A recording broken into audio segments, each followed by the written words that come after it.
আসসালামু আলাইকুম। টপ নিউজে স্বাগতম। জানিয়ে দিচ্ছি এই মুহূর্তে আমাদের হাতে থাকা সর্বশেষ সংবাদ আপডেট। শুরুতেই থাকছে ঢাকার বাইরে এখনো মব জাস্টিস চলছে, স্বরাষ্ট্র উপদেষ্টা। এরপরে থাকছে যারা পিআর দাবি করে তাদের উদ্দেশ্য সন্দেহজনক, রিজভী। আরো থাকছে মোদিকে ফোন করলেন পুতিন, ইউক্রেন যুদ্ধ নিয়ে আলোচনা। সর্বশেষে থাকছে 7 মাসে স্বামীর হাতে 113 নারী খুন, স্ত্রী লাশ হাসপাতালে রেখে পালিয়ে যান স্বামী, আরেক নারীর লাশ পুকুরে।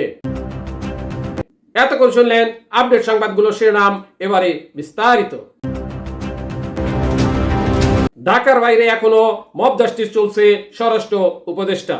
ঢাকার আশেপাশে মব জাস্টিস কমলেও দেশের বিভিন্ন এলাকায় এখনো মব জাস্টিস চলছে বলে মন্তব্য করেছেন স্বরাষ্ট্র উপদেষ্টা লেফটেন্যান্ট জেনারেল অবসরপ্রাপ্ত জাহাঙ্গীর আলম চৌধুরী। সোমবার 18 আগস্ট সচিবালয় স্বরাষ্ট্র মন্ত্রণালয় সভাকক্ষে আইন শৃঙ্খলা বাহিনীর 12তম সভা শেষে এক সংবাদ সম্মেলনে একথা বলেন তিনি। সভায় জুলাই হত্যাকাণ্ডের মামলা রেকর্ড, সারা দেশের আইন শৃঙ্খলার পরিস্থিতি, মব সৃষ্টিকারীদের বিরুদ্ধে ব্যবস্থা, ছিনতাই, চাঁদাবাজদের বিরুদ্ধে ব্যবস্থা, শীর্ষ সন্ত্রাসীদের জামিন সহ নানা বিষয়ে আলোচনা হয়। স্বরাষ্ট্র উপদেষ্টা বলেন, নির্বাচনের আগে আমরা পুলিশে 15,851 জন পুলিশ সদস্য নিয়োগ দিয়েছি। বিজিবিতে 4,459 জন, 5,590 জন আনসার, 1,558 জন কারা, ফায়ার সার্ভিস ও সিভিল ডিফেন্সে 208 জন। এগুলো সব নতুন নিয়োগ। যারা পিআর দাবি করে তাদের উদ্দেশ্য সন্দেহজনক, রিজভী। আনুপাতিক প্রতিনিধিত্ব পিআর পদ্ধতির বিরোধিতা করে বিএনপির জ্যেষ্ঠ যুগ্ম মহাসচিব রুহুল কবির রিজভী বলেন, জনগণ এ ধরনের নির্বাচন পদ্ধতির জন্য প্রস্তুত নয়। বাংলাদেশের জন্য পিআর পদ্ধতি উপযোগী নয়। যারা পিআর দাবি করে তাদের উদ্দেশ্য নিয়েই সন্দেহ থেকে যায়। সোমবার 18 আগস্ট রাজধানীর শেরে বাংলা নগরে নীলফামারী জেলা বিএনপি নবগঠিত কমিটির উদ্যোগে দলের প্রতিষ্ঠাতা জিয়াউর রহমানের সমাধিতে শ্রদ্ধা নিবেদন শেষে তিনি সুষ্ঠু নির্বাচনের জন্য প্রশাসন থেকে আওয়ামী ক্যাডারদের অপসারণের দাবি জানিয়েছেন। রিজভী বলেন, অবাধ ও সুষ্ঠু নির্বাচন ফেব্রুয়ারিতেই হবে, কিন্তু আওয়ামী আমলের প্রশাসন দিয়ে সুষ্ঠু নির্বাচন সম্ভব হবে না। তাই প্রশাসন থেকে আওয়ামী ক্যাডারদের অপসারণ করতে হবে, মাঠ পর্যায়ে নিরপেক্ষ কর্মকর্তা নিয়োগ দিতে হবে। মোদিকে ফোন করলেন পুতিন, ইউক্রেন যুদ্ধ নিয়ে আলোচনা।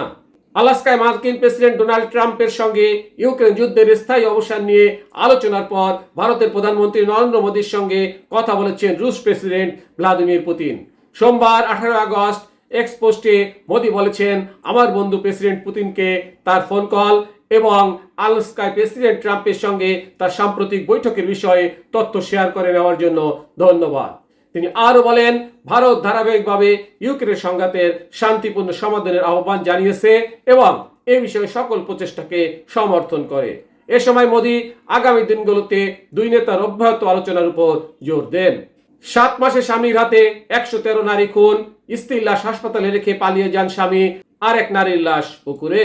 ভালোবেসে সিফাত আলীকে বিয়ে করেন সৈয়দা ফাহমিদা তাহমিন কেয়া। প্রায় এক যুগের সংসারে 4 সন্তানের জন্ম হয়।